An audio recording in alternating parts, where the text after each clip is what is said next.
Greetings and welcome to the energy of Capricorn. I do welcome you. The 10th house is open, and we shall begin with a reading focusing on the singularity. The singularity is a place in time and space that is lifted, yet very deep and very particular. So this shall not resonate for everyone. If it does, please use the information in the most secret of manner. And use your discernment in order to understand your path or your place in terms of karma.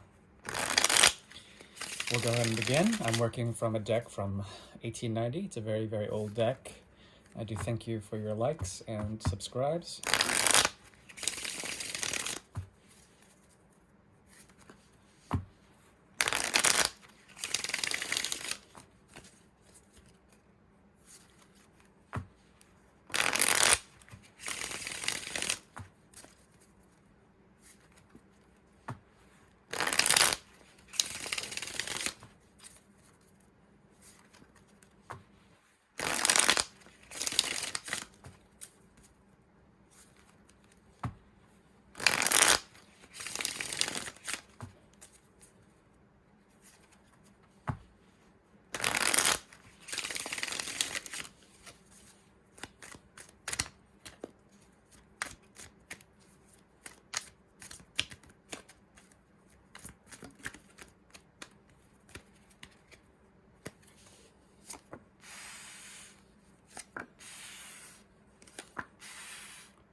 This has to speak of an emotional block that is being lifted, something that was very conservative in the past, trying to come up with a proper structure or a proper way of representing the external world, especially in the most righteous of manners.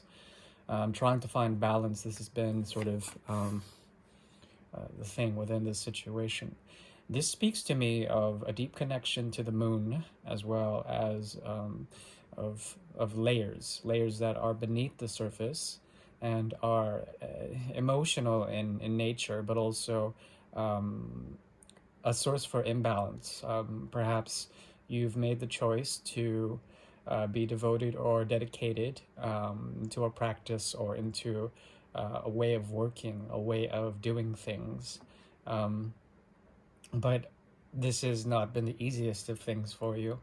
And there is something that crowns this reading that has to do with, once again, very layered, very deep modes of information that are emotional in nature, okay? An emotional wealth springs from something that is primarily painful. It's a growing pain, something that needs to be exposed in terms of the sun's energy here. We have the High Priestess and the Sun, two major arcana. And what is manifesting, what is coming into being in terms of future prospects is the ability to move towards what? Towards a way of thinking and a way of doing things according to the elevation of the triplicity of air. Being able to be detached, moving forward, making your offers into new pools of economies, okay? Different ways of putting your resources that are meaningful to you into new places, elevating the mind and embracing the disorder, the chaos that ensues in this feeling, okay? This emotionally intelligent giving in some sort of way. There is something telling you to do this, but it is informed by these layers, okay?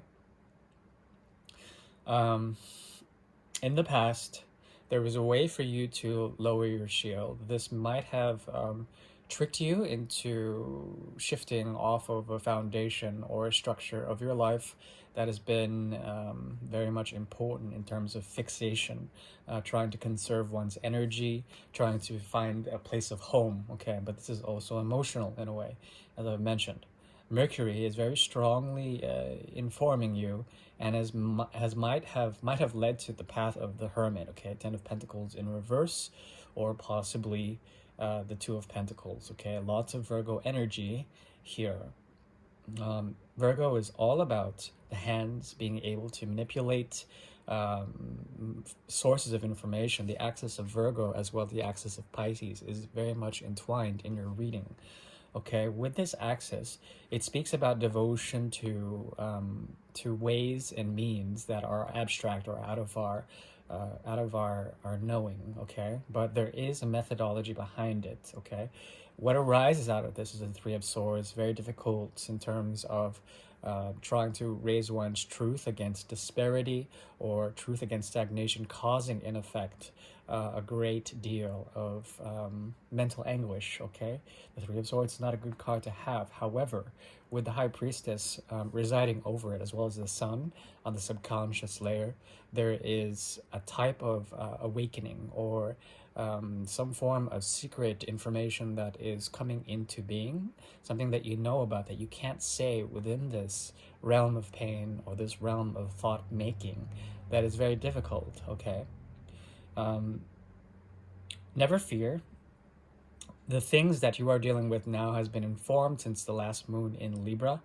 The moon in Aries also, that axis is talking about the self and the other, and trying to sort of protect one's intellectual property. Okay, something about this, it resonates with the idea of property, the idea of information, and how information has been the most wealthy in terms of what you have been working with. There is a type of mirror that is being awoken, and you will be able to use this in order to reflect on the past and move forward gracefully into the future, while gaining propriety, gaining strength, gaining authority of some sort. There is a mode of karma here that has to do with learning. This learning is something that the Queen of Swords as well as the Three of Swords is pointing to. Difficulty in terms of finding one's truth after a moment of disparity or a moment of dualism, being caught in the middle or being informed by the energy of the new moon, and moving forward into ways of doing things. Okay, ways of really practically doing things in terms of being a student or being someone who is learning in terms of this energy. You have two pages here, the page of Swords and the page of Cups. Okay, and cups and swords are very much a part of your reading, as well as pentacles. These are very strong. There's no passions here, which is good. There's a passionless sort of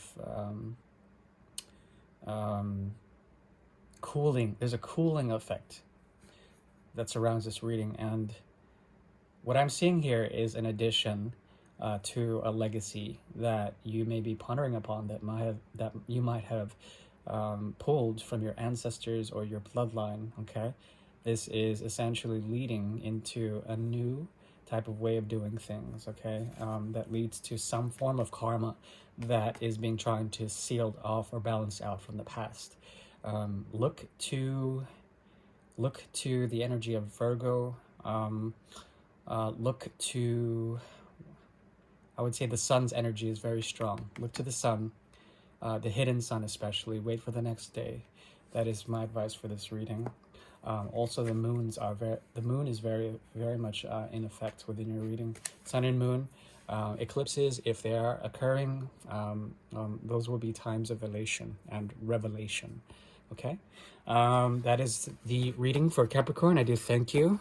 Please keep safe and all that jazz. I'll talk to you soon. Bye bye.